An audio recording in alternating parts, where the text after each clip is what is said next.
Në prag të nisjes së sezonit të ri turistik, prefekti i Qarkut Dibër Nexhbedin Shehu thirri në një takim të gjithë anëtarët e Komitetit Rajonal të Turizmit, që përbëhet nga përfaqësues të shumë institucioneve, si Pushteti Vendor, Policia e Shtetit, Shëndetësia e të tjerë. Prefekti Shehu la në këtë takim detyra konkrete për të gjitha institucionet që të zhvillohet një sezon i mbar turistik në mënyrë që të ketë më shumë rritje të numrit të vizitorëve në të gjithë Qarkun Dibër. Sot kishim takimin e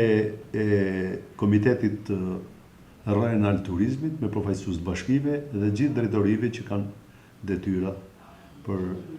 mbrojtjen e turizmit në vitin 2026. Ne diskutuam për planin e masave që kemi përgatitur dhe që po përgatisin gjitha njësitë vendore të pushtetit, por edhe drejtorit përkatëse për t'i paraprirë një sezonit të suksesshëm. Vitin e kaluar kemi pas një sezon të mirë turistik, presim më shumë turist këtë vit, edhe po bëmi gati me qenë se është fillim viti të marrim masa në të gjitha drejtimet, si në pikpamjet të infrastrukturës, të ruajtjes së jetës njerëzve, etj, ju të jetë pjesë e mbledhjes, para bëm një analizë, por edhe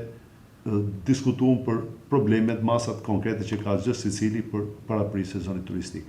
Komiteti i Turizmit është një strukturë e ngritur vitet e fundit dhe drejtohet nga prefektët në të gjitha qarqet. Qëllimi i kësaj strukture është të mbajë aktive institucionet gjatë periudhës së sezonit turistik, në mënyrë që të gjithë ata që zgjedhin të vizitojnë vendin tonë të jenë të sigurt dhe të marrin të gjitha shërbimet e nevojshme.